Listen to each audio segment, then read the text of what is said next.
This is unbelievable, but I'm in San Francisco, but something huge is missing. Right behind me, there's nothing here yet. No bridge, no icon, just cold water, fog, and ferries fighting their way across the bay. But in just a few years, this empty stretch of water will become one of America's most famous landmarks. Can you guess what it is? Come with me. Before the bridge, you couldn't just drive straight across the bay. You had to wait for a ferry. Next Sausalito ferry, boarding soon.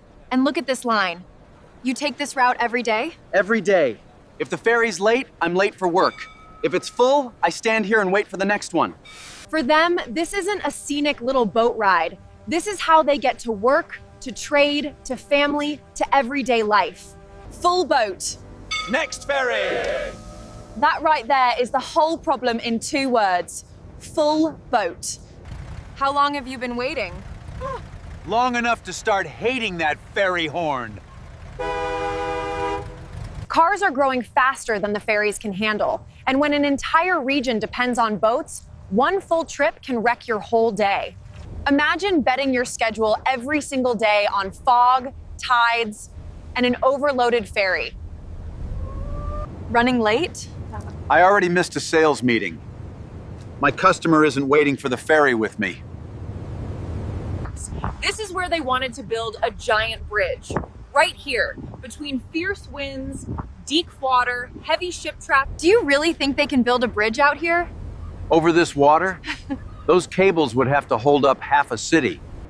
That's San Francisco behind me. This is Marin. It doesn't look far, but every single day, this crossing costs people time. The moment people started talking about a bridge, it stopped being just an engineer's problem. It became personal for shop owners, commuters, dock workers. Do you want the bridge built? If it brings customers, I do. If it makes me pay first, I'll have to swallow hard. The closer I get to downtown, the louder the debate becomes. Some people see the future, others see one enormous bill heading straight for their doorstep. People weren't arguing over just one thing. Some feared the cost, some worried giant ships would be affected, others believed the winds at the Golden Gate could literally tear the bridge apart. What's your biggest concern? Ships have to get through this strait every day. If a bridge gets in their way, this whole port has a problem. The Golden Gate wasn't some little creek behind someone's house. This was San Francisco's shipping gateway. We don't want to lose this view. For them, the bridge wasn't just expensive. It touched the memory of the place they called home. Tonight, they'll finally hear the official proposal. And the more people learn about it, the more I understand why some called it bold. A suspension bridge would connect San Francisco and Marin. Sounds simple in one sentence, actually building it? My condolences to the engineers. The drawings look impressive. Yeah. But the real question is, how do you build something of this in deep water, fierce winds, heavy fog? This money wasn't falling from the sky. The people living in this district would be backing these bonds with their own property and their own taxes. Are you planning to vote for it? Huh? I want better roads, but my farm isn't a chip I'm willing to gamble. Without a bridge, Marin stays cut off from the city. So to you, is this a risk or an opportunity? Both. But doing nothing is a risk too. They call it progress. I call it debt with cables. That one hurts. But it's not exactly nonsense. They're not really arguing about steel. They're arguing about trust. Should people gamble their homes, their jobs, and their future on a bridge nobody has ever seen? I need a job. If this bridge creates jobs, then I want it. During a crisis, a project this big can feel like hope. But hope like this doesn't come cheap. Right now, people are losing jobs, losing their savings, and losing their sense of security. Yet they're still being asked to decide whether to borrow $35 million. If it helps my children find work someday, I want to believe in it. Believing is easy. Paying the debt is the hard part. I take the ferry to work. And I take the ferry home. The bridge sounds expensive, sure, but this isn't exactly free either. Delay because of fog.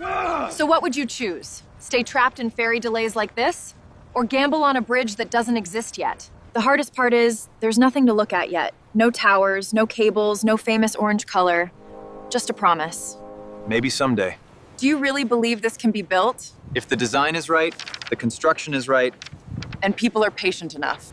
A suspension bridge uses enormous cables to hold the roadway, carrying the force into the towers and the anchorages. Golden Gate doesn't exactly cooperate. Deep water, powerful currents, freezing wind, thick fog, massive ships. The bridge has to be high enough for ships long enough to span the strait and strong enough to withstand the wind. And convincing enough for people to pay for it before they ever see it. Isn't it strange? Something that doesn't even exist yet has already made people afraid, hopeful, angry, and dream all at once. The whole city feels like one giant argument, and somehow every wall has been dragged into it. The bridge will move goods, workers, and visitors across the bay faster than ever. They're selling the bridge as more than a structure. They're selling a whole new future. One bad decision could hang over this community for decades. For people like him, voting no isn't about fearing the future. It's about protecting the lives they've already built. Tomorrow, no steel rises into the sky. No foundation gets dug. Just ordinary people, marking a little box on a ballot.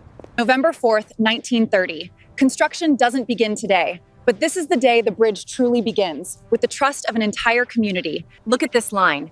These are the people deciding whether to put their property, their taxes, and their future behind a bridge that doesn't even exist yet. So, you've made your choice? I have. I'm still nervous about the money.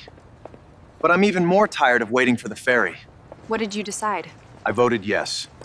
Not because I'm done being afraid, but because my children may need that bridge more than I do. I did. I don't hate the bridge. I hate what it could cost. If it passes, I hope the customers really do come. The bills definitely will. That's about as practical and as painfully honest as it gets. The bridge bonds have passed. And just like that, the Porus and R20 Sarperveen to Port Ningome, they said yes. There are no fireworks. No bridge suddenly rising into the sky. Just one enormous decision, signed with the community's trust. The funny part is, after one of the biggest votes in this city's history, everyone still has to stand in line for the ferry home. From here, there's still nothing.